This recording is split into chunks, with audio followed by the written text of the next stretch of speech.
नमस्कार, आप सभी का स्वागत है। मेरा नाम नमन परसाई और आज हम पढ़ने वाले हैं एमपी इतिहास के अंतर्गत मालवा का परमार वंश। इसके पहले के वीडियो में हमने चंदेल वंश को बहुत ही अच्छे से समझा था, उसको पढ़ा था। देखिए, एमपी इतिहास में जितने भी टॉपिक हमने कवर किए हैं या टॉपिक हम कवर करने वाले हैं वो सभी इम्पॉर्टेंट हैं, उस सभी से क्वेश्चन आने की पूरी संभावना है। इसके अलावा जो भी वीडियो हमने बनाई है एमपीपीएससी के अंतर्गत, जैसे वर्ल्ड ज्योग्राफी है, विश्व भूगोल है, वहाँ से भी क्वेश्चन आते हैं और क्वेश्चन आने की संभावना भी है। तो आपको सभी वीडियोस देखने हैं ताकि आपको एग्ज़ाम में सभी फैक्ट रिकॉल हो पाए। ठीक है, चलिए। तो सबसे पहले आज हम जो टॉपिक है उसकी फ्रेमिंग समझेंगे कि टॉपिक हम कैसे पढ़ने वाले हैं, इसकी फ्रेमिंग क्या है। देखिए, सबसे पहले हम जानेंगे कि जो मालवा का परमार वंश है इसके संस्थापक कौन थे एमपी में, और राष्ट्रकूटों को मालवा कैसे प्राप्त हुआ प्रतिहारों से।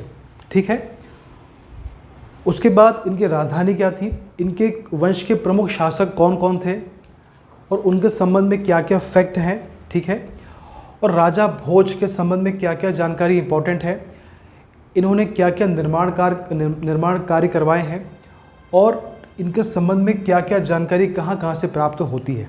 ठीक, फिर कुछ शासक के नाम पढ़ेंगे जो एग्ज़ाम में आपको आ सकता है कि भाई ये शासक का संबंध किस वंश से है। उसके बाद अंत में जो परमार वंश का अंत कैसे हुआ, ये दिल्ली सल्तनत में शामिल कैसे हुए। तो हम सारे फैक्ट हम कवर करने का प्रयास करेंगे। आपको बस फोकस करना है, ध्यान से पढ़ना है और नोट्स भी बनाते चलना है ताकि आपको एग्ज़ाम में प्रॉब्लम ना हो। चलिए, तो मालवा का परमार वंश में सबसे पहले लिखा है मालवा, यानी मालवा की बात हो रही है। और एमपी में मालवा कहाँ पर आता है ये आपको पता होना चाहिए। नहीं पता है तो एमपी के मैप में देखेंगे, आपको समझ में आएगा। और एमपी के मैप को आपको देखते रहना चाहिए ताकि आपको सभी चीज़ें याद होना शुरू हो जाएंगी। चलिए, तो हम बात कर रहे हैं मालवा का परमार वंश। मालवा का परमार वंश। अब हम सबसे पहले बात करेंगे संस्थापक के बारे में। इसकी स्थापना, इसके संस्थापक कौन थे, तो राष्ट्रकूटों के सामंत कृष्णराज या उपेंद्र इसके संस्थापक थे। बात क्लियर है। अब ये जो मालवा है ये राष्ट्रकूटों को कैसे प्राप्त हुआ, तो राष्ट्रकूटों ने प्रतिहारों से मालवा को जीता है। राष्ट्रकूट नरेश गोविंद तृतीय ने प्रतिहार नरेश नागभट्ट द्वितीय को हराकर मालवा पर विजय प्राप्त करी और कृष्णराज को सिंहासन पर बैठा दिया। किसको बैठाया, कृष्णराज को, और इन्हें सिंहासन पर बैठाया। इसीलिए इन्हें मालवा का परमार वंश का संस्थापक कहा जाता है। तो मालवा का परमार वंश का संस्थापक कौन था, राष्ट्रकूटों ने प्रतिहारों से कैसे प्राप्त की, राष्ट्रकूट के किस राजा ने प्रतिहार के किस राजा को पराजित किया और मालवा को जीता, और फिर राष्ट्रकूटों ने किसे सिंहासन पर बैठाया, यानी जो संस्थापक थे तो संस्थापक कैसे बने। ठीक है, चलिए। तो मालवा का जो परमार वंश की स्थापना हो चुकी है। अब आगे बढ़ते हैं। इसकी जो राजधानी थी, इसकी जो कैपिटल थी वो थी उज्जैन। ठीक है, क्वेश्चन भी आजकल आ रहे हैं कि इस वंश की राजधानी कौन सी थी, तो आपको आंसर पता होना चाहिए। इसकी राजधानी वर्तमान में उज्जैन थी।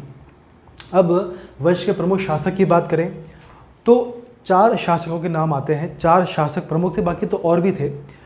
श्री हर्ष, जिन्हें सियक द्वितीय भी कहते हैं, वागपति मुंज, सिंधुराज और राजा भोज। राजा भोज बहुत फेमस हुए हैं।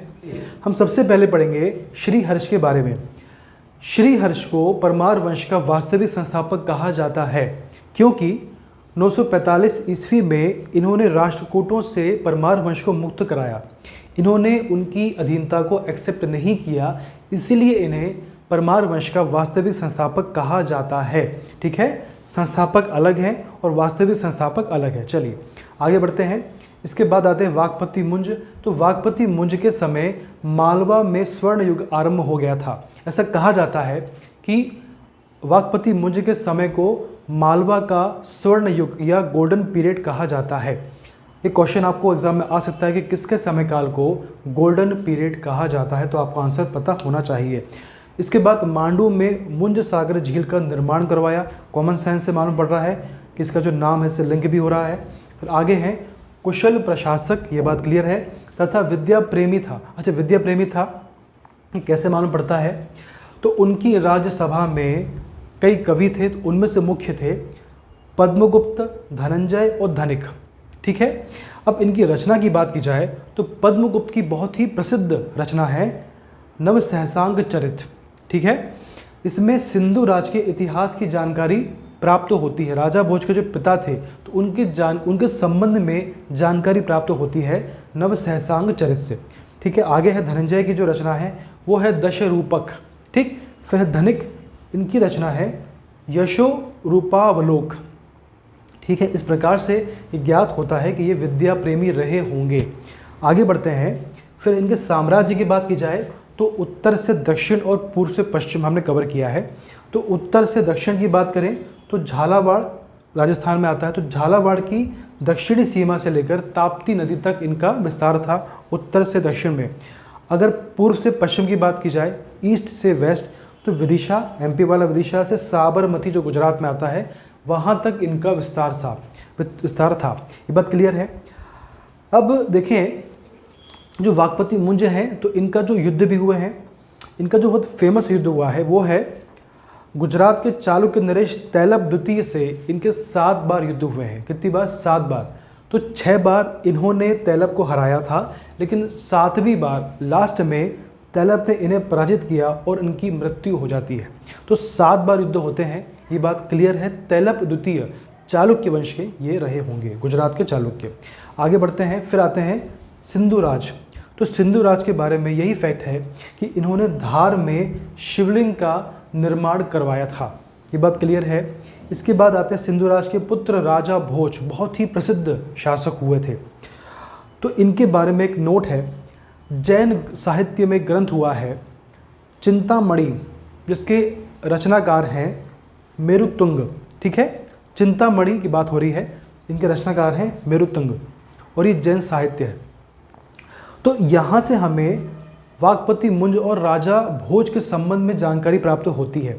तो 3 क्वेश्चन यहाँ से कवर होते हैं कि जैन चिंतामणि जो है वो किस धर्म से संबंधित ग्रंथ है, इसके बाद इसके रचनाकार कौन है और इससे हमें किस शासक या किस वंश के संबंध में जानकारी प्राप्त होती है। ये बात क्लियर है आपको। आगे बढ़ते हैं।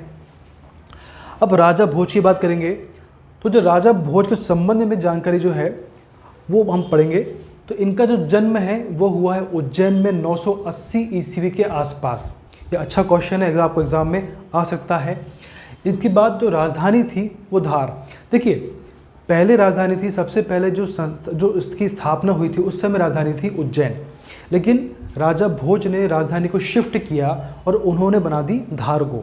ठीक। चलिए, यानी धार में इनका केंद्र रहा होगा। इसके बाद धार में भोजशाला का निर्माण किया गया। भोजशाला मतलब संस्कृत मंदिर। देखिए संस्कृत के अध्ययन के लिए संस्कृत मंदिर की स्थापना की, उसे ही भोजशाला कहा गया। धार में स्थापना हुई है।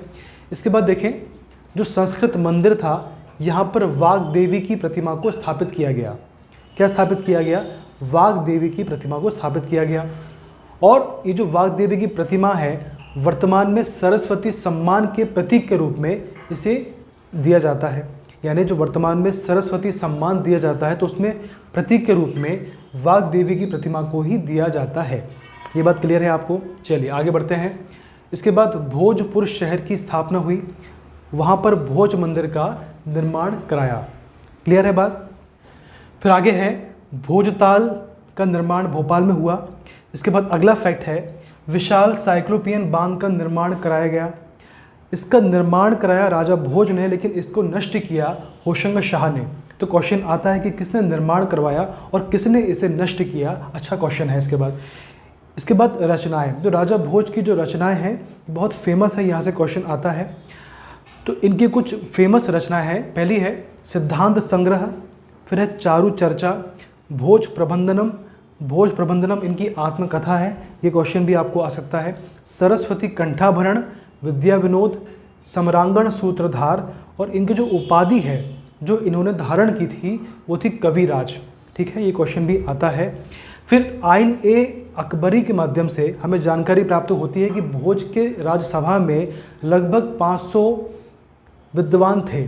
ठीक है, 500 विद्वान। अब इनके दरबारी प्रमुख की बात की जाए तो भास्कर भट्ट, दामोदर मिश्र, धनपाल और उवत इनके दरबार में शामिल थे। ये क्वेश्चन भी एग्जाम में आता है। इसके बाद देखें, भोज ने लगातार अपने पड़ोसी राज्यों से युद्ध किया। भोज ने साम्राज्य विस्तार के लिए अपने पड़ोसी राज्यों से युद्ध किया।